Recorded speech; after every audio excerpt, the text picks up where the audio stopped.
Today's wide receiver battle is between Cooper Kupp and Robert Woods. Let's get to it.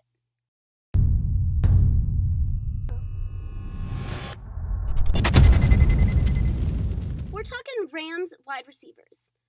Positive touchdown regression is coming for Woods, and regression to the mean in the touchdown department is coming for Kupp.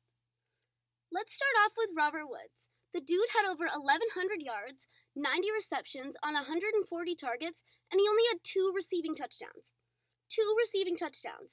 That's crazy. You have to be so unlucky to only land in the end zone twice. Perhaps the biggest storyline for the Rams this offseason, at least pertaining to their wide receiver core, was the departure of Brandon Cooks, which left the fantasy community asking who will be receiving these targets. Cooper Kupp had a fantastic start to the season, but he ended it on a rather poor note.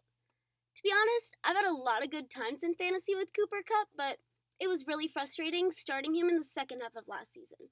So I didn't really understand why this was the case, and it took quite a bit of time for me to narrow in on what the source of the problem was, but I believe I put some solid reasoning as to why this dip in production occurred. Weeks 1 through 8, the Rams used 12 personnel packages just 11% of the time, the second lowest rate in the league. Weeks 9 through 17, the Rams used 12 personnel packages at a rate of 30%, the 5th highest rate in the league. Some Cooper Kupp truthers, I know what you're doing, shrugging your shoulders, but you can't brush off these stats. This is a potential problem for Kupp moving forward as the Rams' offensive identity has shifted. There's a reason why the Rams' tendency to run 12 personnel packages drastically changed. To put it simply, they weren't winning games. Their offense was not as productive as it was in years past, using their patented 3 wide receiver sets. And perhaps a big reason for this was their poor offensive line. I feel like that's the only thing I've been saying about the Rams lately, but it's true. Their poor offensive line, as well as Todd Gurley's production and efficiency, meant that the run game was no longer a huge threat that it was in years past, therefore leaving the offense imbalanced and less productive. Transitioning from 3 wide receiver sets to 12 personnel packages allowed them to have more blocking and greater offensive production, allowing the Rams to be more competitive in many more games down the stretch. Based on the Rams' end-of-season run, their selections in the NFL draft, and their off-season transactions, all signs point to them having a very similar game plan this upcoming season. They invested a second-round pick in a running back and made little to no improvements to their offensive line.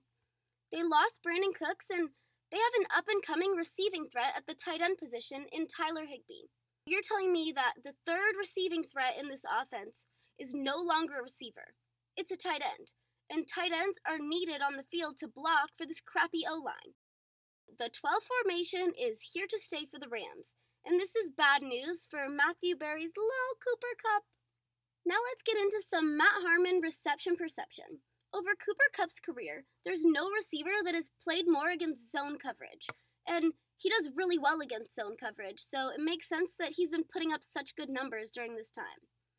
However, we can't ignore that he's going to be experiencing more man and press coverage as he's forced to play more on the outside in these 12 personnel packages.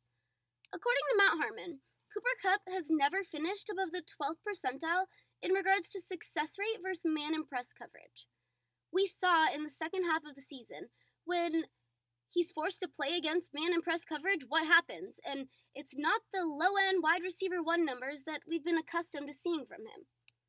Through Cooper Kupp's first 8 games of the season, he was the wide receiver 2 in fantasy, averaging 17.3 fantasy points per game. In Kupp's last 8 games on the season, he was the wide receiver 31 and averaged 10.6 fantasy points per game. His inefficiency in 12 personnel packages even affected his snap share because he only saw 80.5% of snaps compared to Robert Woods' 92.9%. If you're shaking your head arguing that the Rams were just easing him back still from his ACL injury, this was not the case. In his first 8 games, Kupp only had a snap share of less than 89% twice. So the Rams were not afraid to play him as much as they could. No restrictions. In his last 8 games, Kupp had a snap share of less than 75% 4 times. Kupp in the second half of last season, snap share down, targets down, receptions and yards down, fantasy numbers down. Are you sensing a pattern? Down, down, down. Meanwhile, Woods is playing more and playing better in the Rams' new preference for 12 personnel packages. Quick shout out to Derek Brown on Twitter for finding the stats regarding some Robert Woods production with and without Brandon Cooks on the field. Without Brandon Cooks on the field, Robert Woods' red zone target share nearly doubles from 11.9 to 23.1, and his average depth of target rose from 7.2 to 9.7. Let's take a quick look at the amount of targets that Woods and Kupp were receiving in the second half of the season. Over the last 8 games of the season, Cooper Kupp received 47 targets compared to Robert Woods' 79. You don't need to be a math major to know that Robert Woods' targets was almost double Cooper Kupp's. Currently, on Fantasy Pros, Kupp is being taken at the wide receiver 13, going 34th overall in the 3rd round of drafts. Robert Woods is being taken at wide receiver 26, going 58th overall in the 5th round of drafts. For the million reasons I listed out in this video, I believe that Robert Woods will have a better fantasy season than Cooper Kupp. But all those Cooper Kupp truthers that believe Kupp will have a better fantasy year, there is no denying that Robert Woods is the better fantasy value based on current ADP.